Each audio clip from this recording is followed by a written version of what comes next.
And अगर हम specifically अपनी प्रजाति की बात करें दैट इज होमो सेपियंस, तो उसका ओरिजिनेशन हमें लगभग 3 लाख ईयर्स पहले देखने को मिलता है। Homo sapiens were out there in this world, तो पहली जो दुनिया में जो हम एज की बात करते हैं so that is called a stone as. With the time he will learn the technology, he will learn the advancement कि किस तरह से इनको शार्पन किया जा सकता है, इनको किस तरह से पॉइंटी बनाया जा सकता है ताकि इनको जो यूज किया जा सके for hunting purposes, for gathering purposes, वो और भी एफिशिएंट हो सके।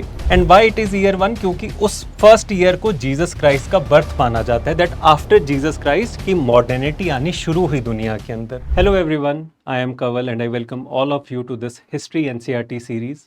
This is the third lecture in this series, so in case any student is watching this lecture for the first time, तो सबको एडवाइस है कि पहले 2 लेक्चर्स को देखिए। आपको इंट्रोडक्टरी लेक्चर में बहुत सारी चीज़ें समझ में आएंगी। In the last lecture you will make a sense कि हम किस तरह से प्रोसीड कर रहे हैं, how we are distinguishing between the old NCERT and the new NCERT। हम अगर बेस नई NCERT को बना रहे हैं so what is the perspective, what about the point जो ओल्ड NCERT में है, तो वो भी मैंने आपको ऐड ऑन करके दिए हैं।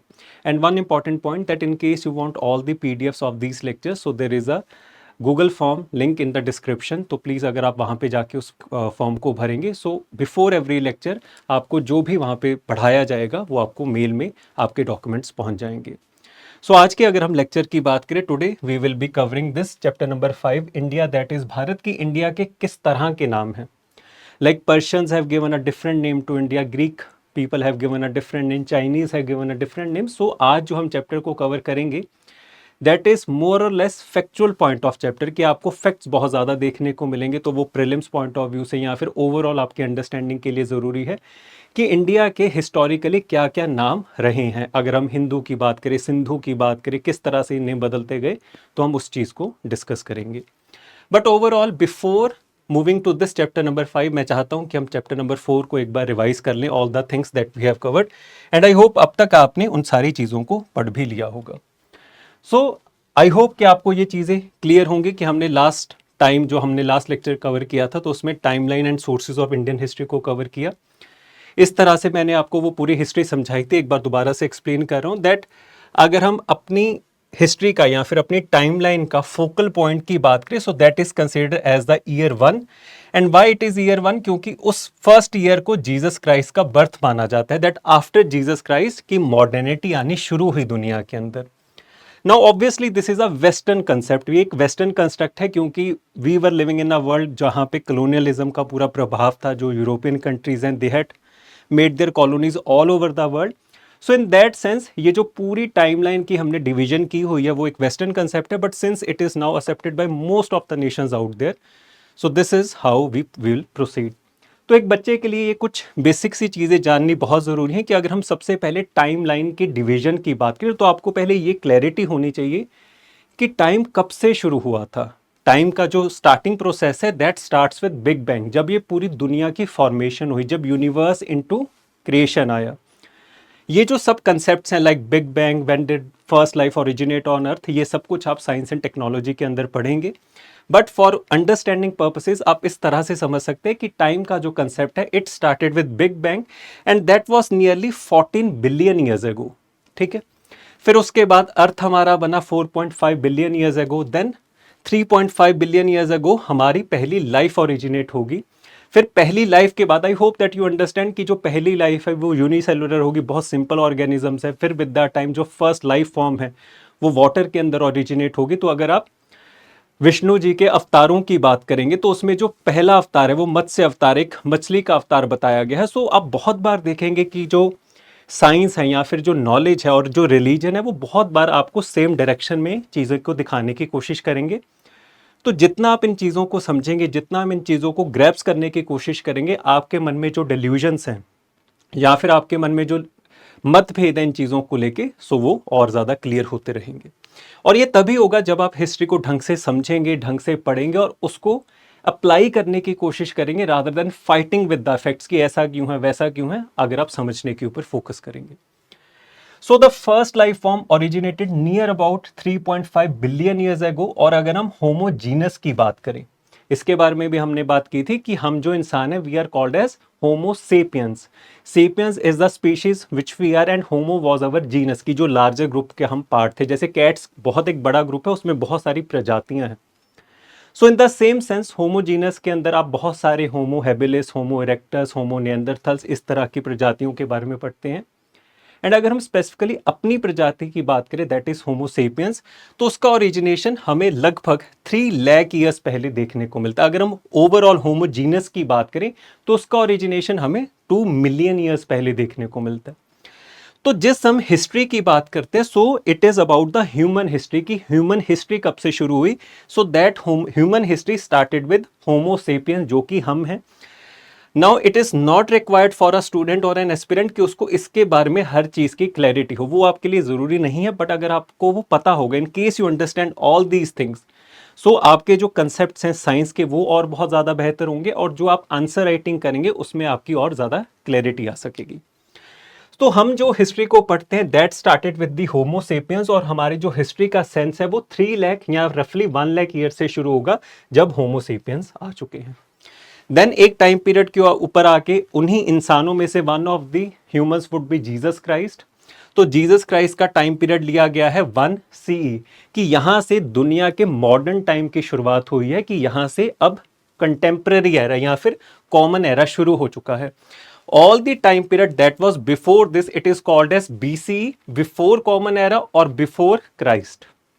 तो ये हम बेसिक चीजें ध्यान में रखेंगे, बिकॉज जब आप एनसीईआरटीज को पढ़ते हैं या फिर ओवरऑल हिस्ट्री की टाइमिंग डेटिंग को पढ़ेंगे तो AD BC, अगर ये आपको क्लियर है तो आपकी फाउंडेशन और स्ट्रांग होगी। No after this Jesus Christ, आज हम we are in the year of 2025, मतलब कि जीसस क्राइस्ट के बाद 2025 साल हो चुके हैं। बट यहाँ पे ये हमेशा ध्यान में रखना, here we are referring to 1 not 0।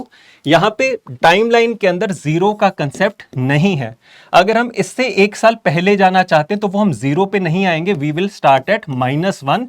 तो ये एक बेसिक डिफरेंस है या फिर एक कंफ्यूजन लूप होल है जो कि बच्चों बहुत बार फंसते हैं। तो प्लीज इस एक चीज को आप ध्यान में रखिएगा दैट अगर हम फर्स्ट ईयर से एक साल पीछे जाना चाहते हो तो टेक्निकली वो जीरो आना चाहिए, बट हम -1 पे पहुंचेंगे बिकॉज हम टाइम को कभी भी जीरो नहीं कहते।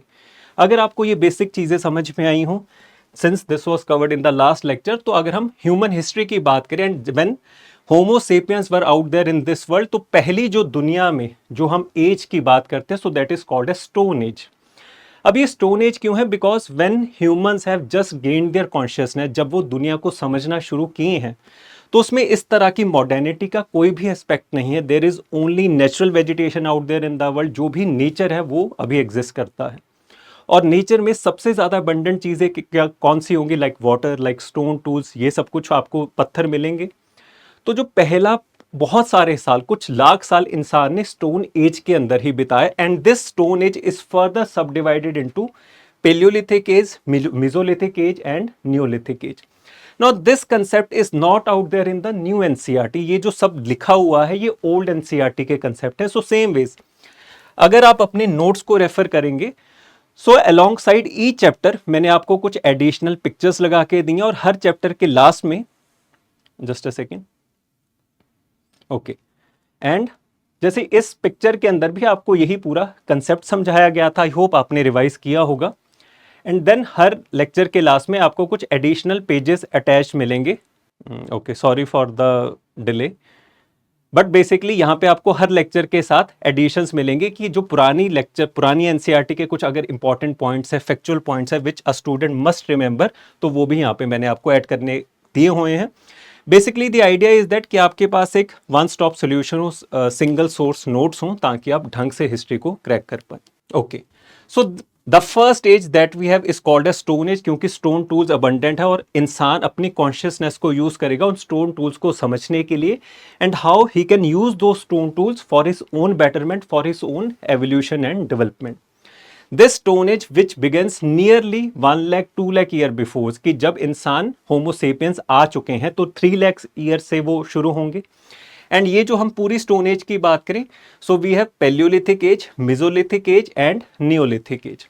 This paleolithic age is called as old stone age, कि अगर हम पेलियो की बात करें इट मीन्स ओल्ड, मेसो की बात करें it means middle, and neo की बात करें it means new stone age, because lithic का मतलब होता है stone. So old, middle and new stone age, and this is distinguished on the basis कि ये जो स्टोन टूल्स को यूज करते थे इन द अर्लियर स्टेज जो स्टोन टूल्स हैं वो बहुत बड़े बड़े हैं, रफ हैं, कोअर्स हैं, उनकी कोई शेप नहीं है, because a human is making the sense out of it कि इसको मैं किस तरह से यूज करूं। With the time he will learn the technology, he will learn the advancement कि किस तरह से इनको शार्पन किया जा सकता है, इनको किस तरह से पॉइंटी बनाया जा सकता है, ताकि इनको जो यूज किया जा सके for hunting purposes, for gathering purposes, वो और भी एफिशिएंट हो सके। It is same as compare to कि अगर आप, जैसे मैंने आपको लास्ट लेक्चर में भी बताया था कि दुनिया में जो भी कंसेप्ट्स हैं, जो भी टेक्नोलॉजीज हैं, एट द बेस लेवल वो बहुत ज़्यादा टाइम लेंगी डेवलप होने के लिए। लाइक अगर हम इंटरनेट की बात करें, so it came into this world near about 1990s। पर आज अगर आप आर्टिफिशियल इंटेलिजेंस को देखेंगे, we are in the year of 2025, तो हमने बहुत लंबा टाइम पहले उस इंटरनेट को डेवलप करने में लगाया, और उसके ऊपर जो हमने एग्जिस्टिंग टेक्नोलॉजीज बिल्ड की हैं, अब उसमें जो एडवांसमेंट है वो बहुत रैपिड है, because this is how humans speed up. पहली चीज हमेशा टाइम लेगी, जैसे हम पहले ABC को लिखने में बहुत साल ले लेते हैं कि एक बच्चे के लिए ABC को लिखना बहुत मुश्किल है, but after a certain time वो एक सोते जागते उठते भी ABC लिख पाएगा। सो वही सेम कंसेप्ट है that for nearly lakhs of year in this first age, paleolithic age, हमने सिर्फ स्टोन टूल्स को सीखा कि किस तरह से इनको यूज किया जा सकता है। And over here the stone tools are very rough, very coarse, and with the time जैसे जैसे आप न्यू स्टोन एज के अंदर पहुंचेंगे, यहाँ पे जो स्टोन टूल्स हैं वो स्मॉल हैं, माइक्रोलिथ्स तक पहुंच चुके हैं, पॉइंटी हैं, एज्ड हैं, और उनके थ्रू आप बहुत मल्टीपल तरह के काम कर सकते हैं, which was not there in the paleolithic age. अब अगर हम इनके टाइमलाइन की बात करें, सो पेलियोलिथिक एज का टाइम पीरियड है रफली 1 लाख ईयर से वो शुरू होगा, and it will end at 10,000 BC। This date nearly 10,000 और 12,000 BC is very important, because इस टाइम पीरियड के ऊपर हमारी आइस एज खत्म हुई थी। आई होप दैट आपने लास्ट लेक्चर देखा होगा, और उसमें हमने आइस एज मूवी के बारे में बात की थी कि बड़े बड़े जानवर थे। तो जब ये आइस एज खत्म हुई, सो जो हमारा नेचुरल हैबिटेशन है, हमारा जो एनवायरनमेंट है, जो टेम्परेचर है, वो बढ़ना शुरू हुआ, क्योंकि आइस एज खत्म हुई है।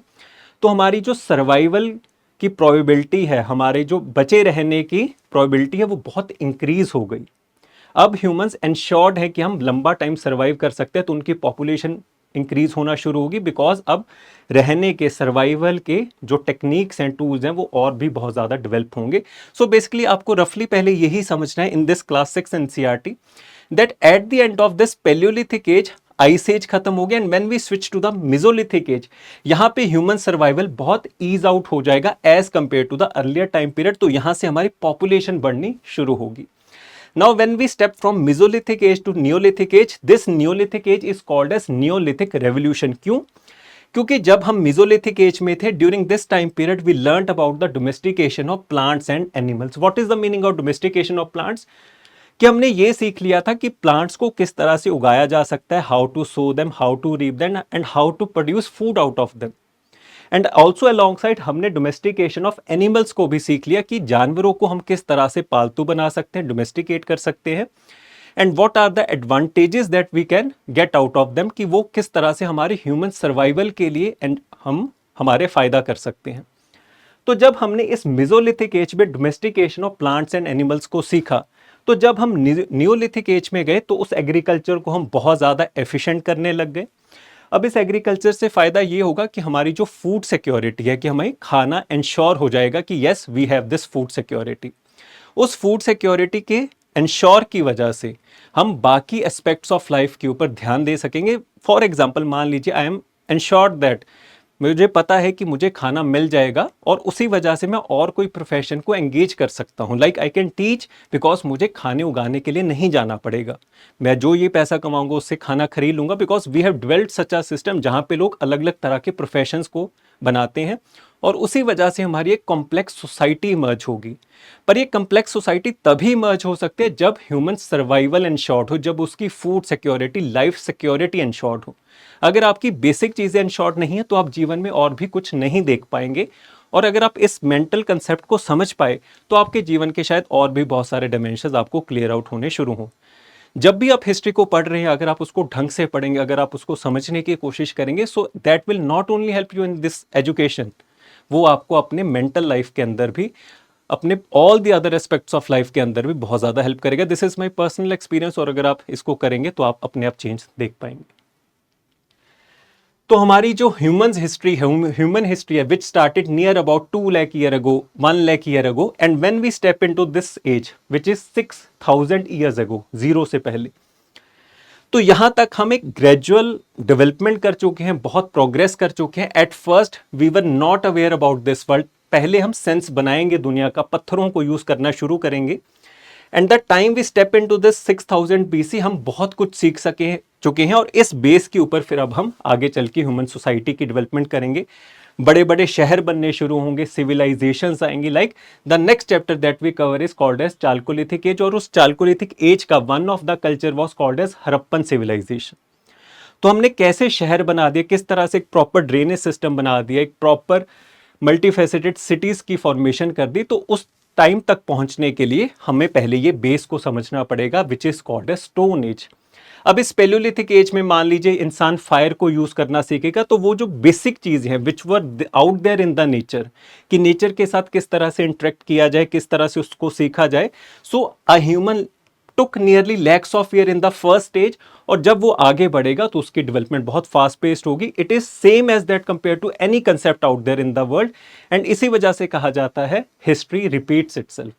आई होप ये आप समझेंगे कि बहुत बार आपको देखने को मिलेगा that why is history repeating itself, कि अगर बदल रहा है सब कुछ, अगली बार कोई और इंसान आएंगे in the next 100 years, but they will have the same temperament, same emotions, same kind of reactions to a particular situation. इसी वजह से हमारे जो रिएक्शंस हैं वो एक पैटर्न का पार्ट बन जाते हैं, and therefore history repeats itself. I hope कि इस पूरी सीरीज के लास्ट तक आप इस तरह की हर चीज को समझ पाएंगे. देन मूविंग फॉरवर्ड, अब जो हमारा नेक्स्ट चैप्टर है that is about India, that is Bharat की. इंडिया के कौन कौन से नाम दिए गए हैं अगर हम एंशिएंट हिस्ट्री की बात करें. ऑल्दो अभी आपको ऋग्वेदिक टाइम पीरियड या फिर महाभारत इस टाइम पीरियड तक हम नहीं पहुंचे, but over here we are just focusing on the names of these name of this country in the various text that was there in ancient history. तो अगर हम सबसे पहले ऋग्वेद की बात करें, सो उसमें इस इंडियन सब कॉन्टिनेंट का नाम दिया गया है सप्त सिंधवा. अब ये जो सप्त सिंधवा है, आई होप कि आपको क्लैरिटी होगी कि सप्त सिंधु से नाम निकला है. Sindhava refers to the Indus river, और यहाँ पे जो सप्त का रेफरेंस है वो है 7 ट्रिब्यूटरीज, जैसे इंडस और उसकी 5 tributaries. I hope that you understand it. And the last river, 7th river is Saraswati या फिर घग्गर. तो ये 7 रिवर्स बन के ऋग्वेद के अंदर इस इंडियन सब कॉन्टिनेंट का नाम दिया गया था सप्त Sendhwa, the name from Sindhu Indus river.